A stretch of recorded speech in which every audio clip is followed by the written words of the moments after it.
Olá, meus amigos e meus irmãos, tudo bem com vocês? É muito bom ter vocês aqui. Em Mateus capítulo 24, o verso 25 e 16, vemos que Jesus está falando sobre a abominação da desolação. Mas o que será isso? E como isso se aplica a nós hoje?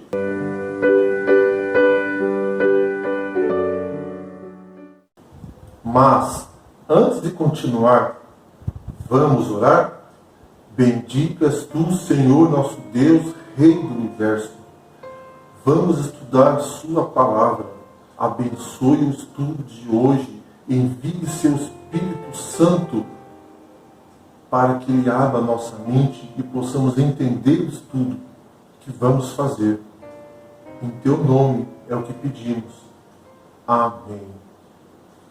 Cristo apresentou perante eles um esboço dos acontecimentos relevantes que se dariam antes do fim do tempo. A profecia que ele anunciou tinha sentido duplo, enquanto predizia a destruição de Jerusalém, prefigurava também os terrores do último grande dia. Vamos ler Mateus capítulo 24, verso 15.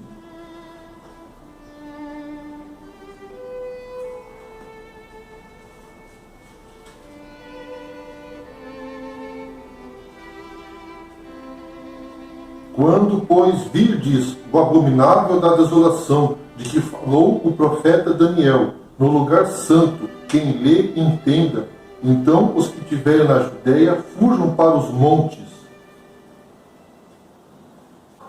Cristo viu em Jerusalém um símbolo do mundo endurecido na incredulidade e rebelião. Jesus, olhando para a última geração, viu o mundo envolto em engano semelhante ao que causou a destruição de Jerusalém. O grande pecado dos judeus foi rejeitarem a Cristo. O grande pecado do mundo hoje seria rejeitarem a lei de Deus, que é um reflexo do caráter de Cristo, fundamento de seu governo no céu e na terra. A profecia do Salvador, relativa aos juízos que deveriam cair sobre Jerusalém, há de ter outro cumprimento, do qual aquela terrível desolação não foi senão tênue sombra na sorte da cidade escolhida. Podemos contemplar a condenação de um mundo que rejeitou a misericórdia de Deus e calcou a pés a sua lei. A abominação consistia nos exércitos romanos que sitiavam a cidade, e a desolação era a destruição que se seguiu. 3 pontos cruciais em Mateus 24, 15. Primeiro, a abominação era algo que as pessoas dentro da cidade podiam ver, porque ao verem tiveram que fugir imediatamente. Segundo, a abominação colocou-se no lugar santo, fora dos muros. E 3, a abominação era o presságio e anúncio que a assolação de pronto viria. Marcos apresenta um detalhe que não se acha em Mateus 24, 15. A abominação encontrava-se onde não devia estar. Vamos ler Marcos 13, no verso 14?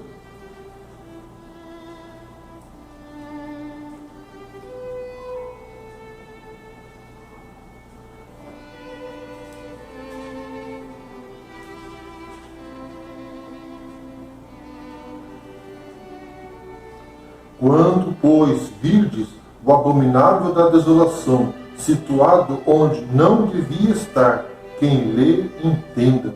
Então, os que estiverem na Judeia, fujam para os montes. Na aplicação histórica, Lucas afirma explicitamente que a abominação constava dos exércitos romanos que rodearam a cidade. Vamos Vamos ler Lucas capítulo 21, do verso 20?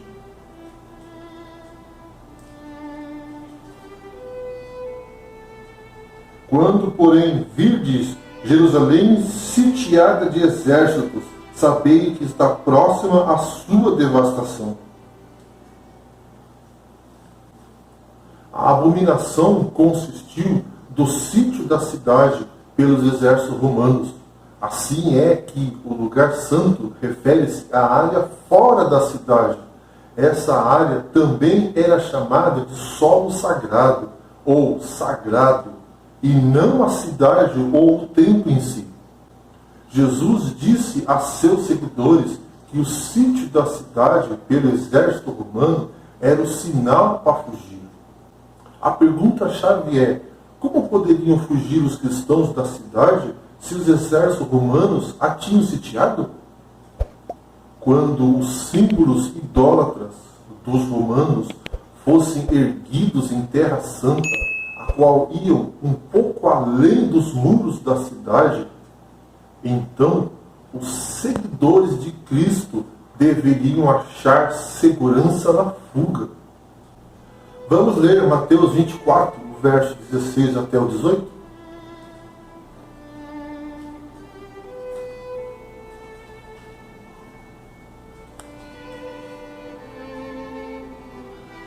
Então, os que estiverem na Judéia, fujam para os montes. Quem estiver sob o eirado, não desça a tirar da casa alguma coisa. E quem estiver no campo, não volte atrás para buscar a sua capa.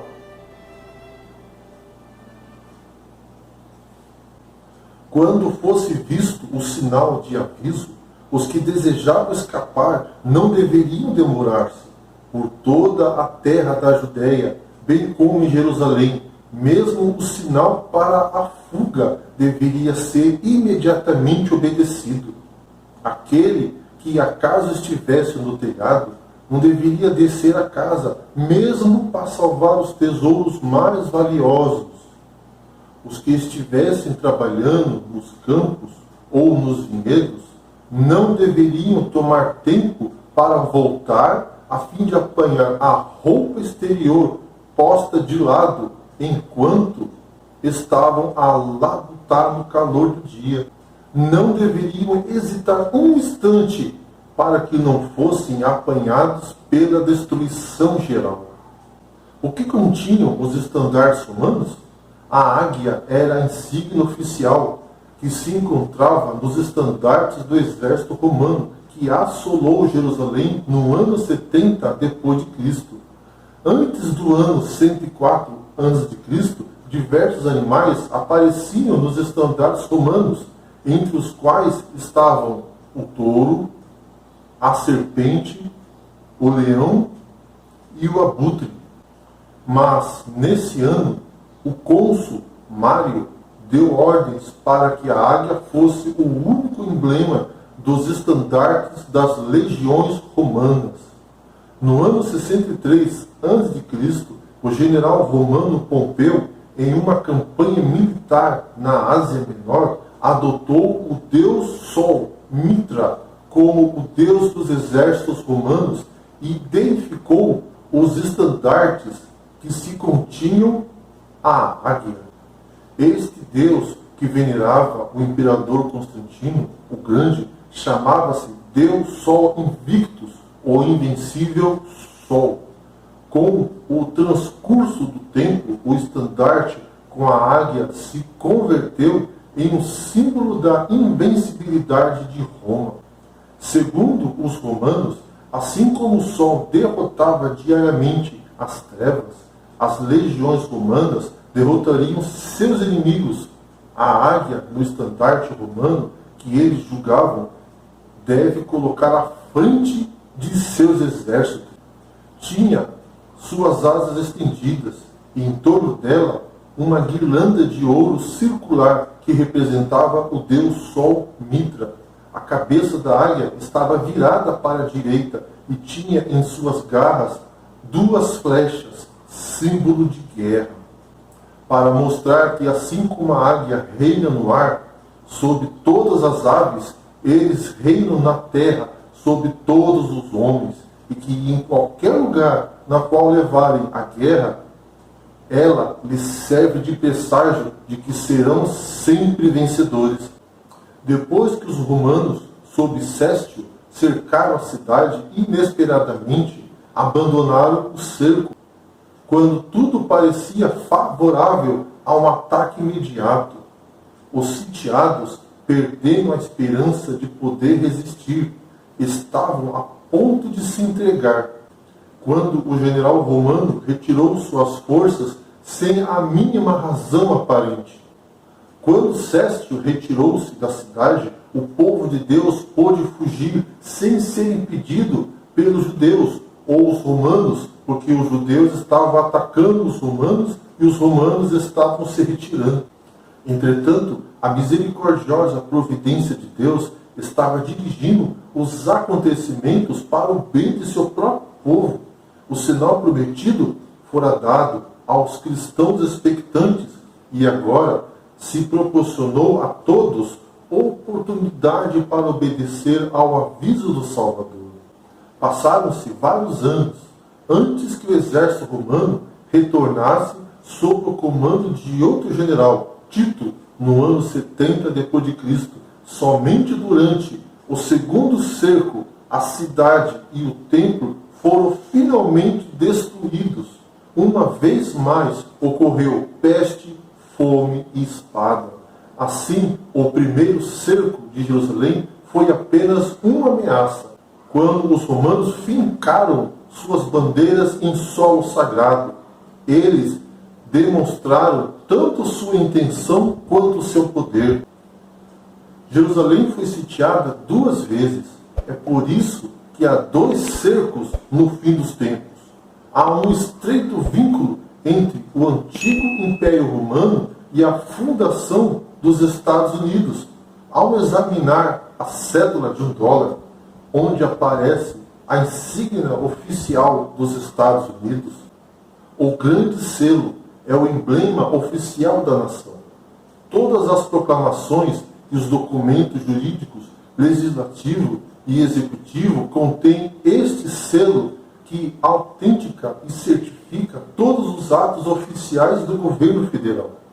O selo deve aparecer também em todas as leis e estatutos da nação. O grande selo tem muitos elementos em comum com o estandarte romano. O lado da frente do selo vemos uma águia com asas estendidas, com a cabeça virada para a direita e 13 flechas nas suas garras. Mesmo na época dos fundadores, usavam-se espadas e mosquetes, em vez de arco e flecha. Por cima da cabeça da águia, vê-se um sol que rompe através das nuvens. Imediatamente, notamos a similaridade entre o selo dos Estados Unidos e o estandarte dos exércitos romanos. O verso do selo aparece o ouro da providência, rodeado outra vez pelos raios do sol. No lado reverso aparecem 2 inscrições em latim, o idioma oficial do Império Romano. O primeiro é esse, que significa ele tem favorecido o que temos empreendido. A segunda inscrição é esse, que se poderia traduzir por uma nova ordem mundial. Assim é que, desde os primórdios da nação, existia a ideia de estabelecer uma nova ordem mundial. A pirâmide inacabada, com 3 níveis, indica que o projeto que havia empreendido pelos fundadores não estava ainda completo. O olho da providência, ou o olho que tudo vê, que se acha por cima da pirâmide inacabada, indica que a nova empresa era dirigida pelo olho da providência, olho que tudo vê. A pirâmide inclusa e o olho da providência são símbolos maçônicos. O olho com os raios de sol irradiante representa a Lúcifer, o grande arquiteto do universo. Ao examinar as Escrituras, encontramos claramente que a abominação desoladora de Mateus 24:15 tem 2 cumprimentos, um histórico na destruição de Jerusalém e o outro durante os 1260 anos. E um terceiro no final da história, quando os Estados Unidos se unirem ao papado. Mas esta obra nefasta continuará ao final da história, quando o papado ressuscitar da sua ferida mortal. Em Apocalipse, capítulo 17, 4 e 5, a mãe das prostitutas papal se descreve como cheia de abominações. É um fato histórico bem documentado que a Roma papal recebeu seu poder, seu trono e grande autoridade de Roma pagã, de 313 a 538 depois de Cristo. Além disso, recebeu de Roma pagã o dia do sol, o domingo, como dia de adoração nos dias de Constantino. Até o dia de hoje, o papado católico romano tem como sua insígnia o sinal de sua autoridade, o venerável dia do sol. Vou colocar nas descrições desse vídeo um link para um estudo onde mostramos a mudança do sábado para o domingo. Por meio da ajuda dos Estados Unidos da América, a nação que tem a águia e o sol em seu estandarte, o papado estabelecerá a abominação desoladora no terreno sagrado da igreja, onde não devia estar, e rodeará, por assim dizer, o mundo inteiro. Então, os Estados Unidos, por meio do seu selo oficial da águia, apostasia nacional, abominação dos Estados Unidos levará à ruína nacional, à desolação. Esta abominação desoladora, levantada pelos Estados Unidos, refletindo o erro católico romano da santificação do dia do sol, causará o fim da destruição do mundo, simbolizada pelo sítio e destruição de Jerusalém pelos romanos, por um decreto que terá por objetivo impor uma instituição papal em contraposição à lei de Deus. A nação americana se divorciará por completo dos princípios da justiça. Uma lei exaltará o domingo e colocará uma intenção humana no lugar do santo dia de Deus, o sábado.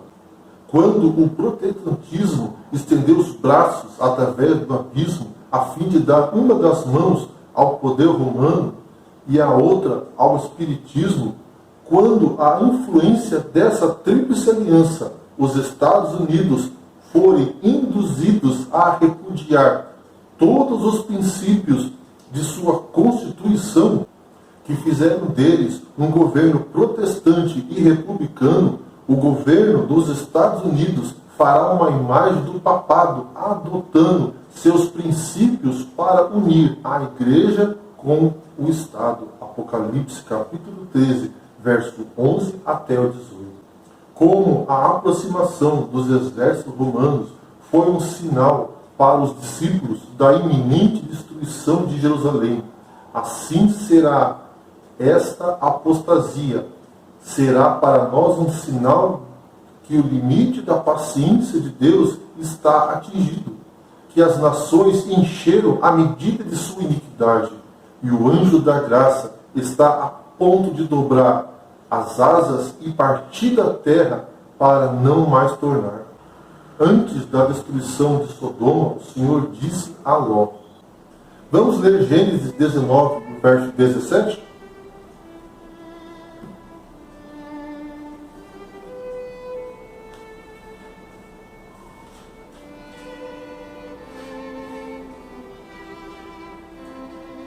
Havendo-os levado fora, disse um deles: livra-te, salva a tua vida, não olhe para trás, nem pares em toda a campina, foge para o monte, para que não pereças.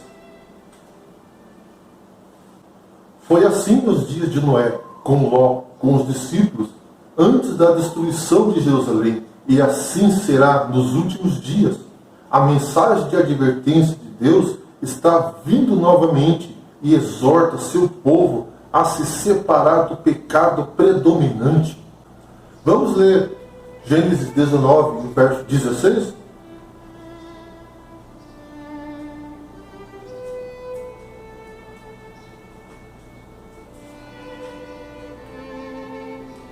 Como, porém, se demorasse, pegaram-no os homens pela mão, a ele, sua mulher e as duas filhas, sendo-lhe o Senhor misericordioso, e o tiraram e o puseram fora da cidade. Se Ló tivesse se apressado como o Senhor queria, sua esposa não teria se tornado uma estátua de sal. Gênesis 19, verso 26. A mente de Ló estava muito hesitante. Devemos aprender com isso. A mesma voz que chamou Ló de Sodoma nos diz hoje: sai deles, separa-te e não toques em nada impuro. Vamos ler Apocalipse 14, e o verso 9 até o 12?